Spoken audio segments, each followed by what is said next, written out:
Speaking of women, we've got three more women to turn it over to. So we're going to go to Carol Warren next.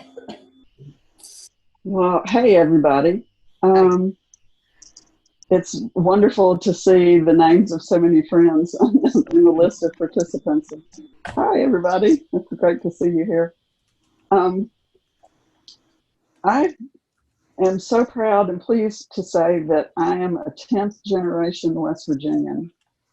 And so this land is not only home to me, it is my blood and bone. Mhm.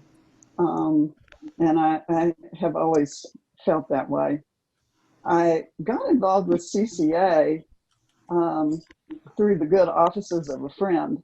I moved to Harlan County in southeastern Kentucky to do parish ministry in 1987.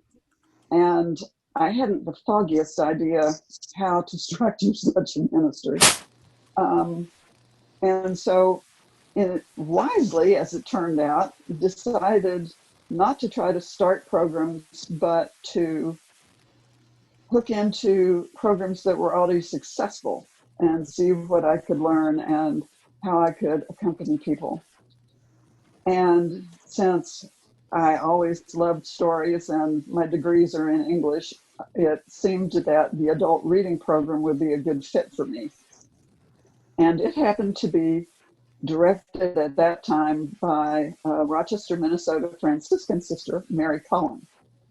And she invited me to a CCA meeting that fall. As it turned out, that was really a fateful meeting.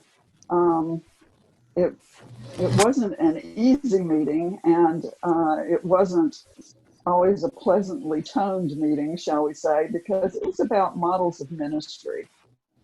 And some people were delighted and inspired, and some people were horrified and offended, depending on what models they perceived themselves as using and what was being said about their particular model.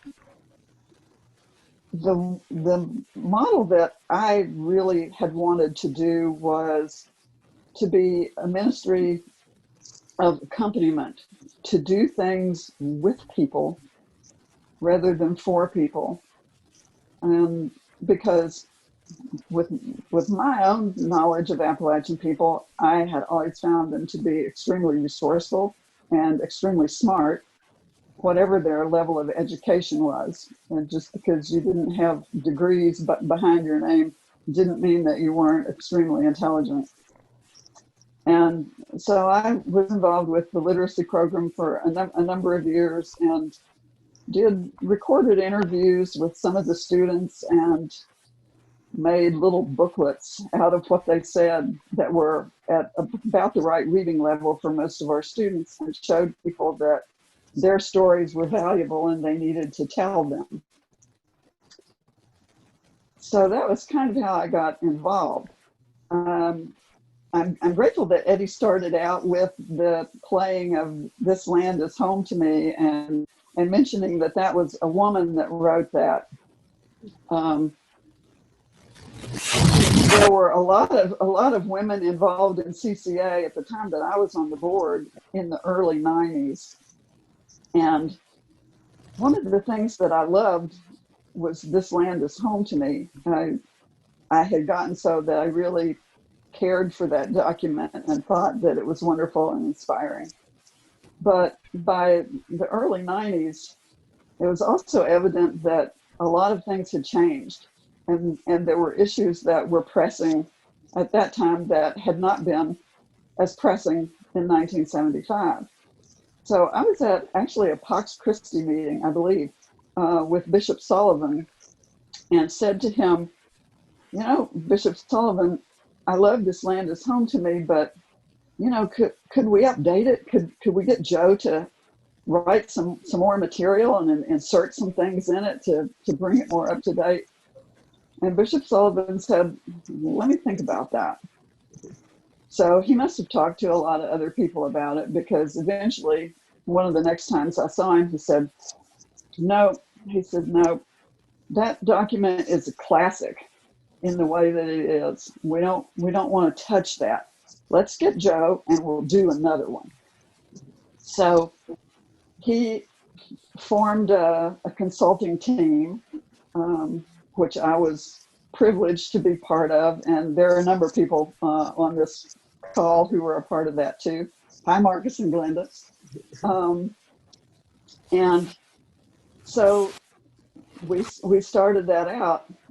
And it was a very interesting process because being fortunate also to work on the Telling Takes Us Home, I know what a different kind of collaborative process that was when you weren't looking to get the bishops to sign onto it, which we still were with At Home in the Web of Life. And there were a lot of things that some of us, I think those of you who were there will agree, that we thought maybe should be in the pastoral. And Bishop Sullivan would say, you're not ever going to get the bishops to sign on if you talk about land reform, for example. So some of the ideas didn't make it into the document. But now tell me, Joe, if I get any of this wrong. Joe had given the document sort of a working title of The Web of Life. And we all liked that concept. But as it turned out, during the time that we were also working on that document, Fritjof Capra came out with his book called The Web of Life. And so that sort of put a crimp in that. And Bishop Sullivan said, this land is home to me. That has such a down home, cozy feel to it. I'd like for this one to be called something that sort of has that same feeling.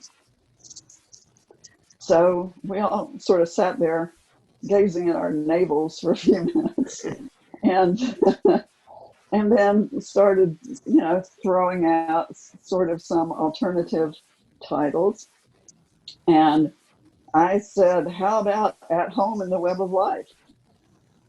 And Bishop Sullivan liked that immediately. It seemed to have the feel that he wanted. And if other people didn't like it, they didn't say so. And so it came to be called that, sort of honoring both Bishop Sullivan's desire for a cozy title and also Joe's concept of the web of life. And so the second Bishop's Pastoral also got a title from a woman. Yay! Yeah, right on. But my time with CCA was wonderful. I immediately found a whole network of friends and people working in the area that I could call on when I had difficulties. And they were such a wonderful support system. I will always remember very fondly the board meetings and the give and take that people had, and wonderful people. I think Andrea Walpe is on this call. She was on the board at the same time I was. And people like Joe Paschal and Sister Carolyn Brink, Evelyn Detling. There were just a lot of wonderful people. And I will never forget them and the impact that they had on my life. And it's wonderful to be here among all of you again. Love you all.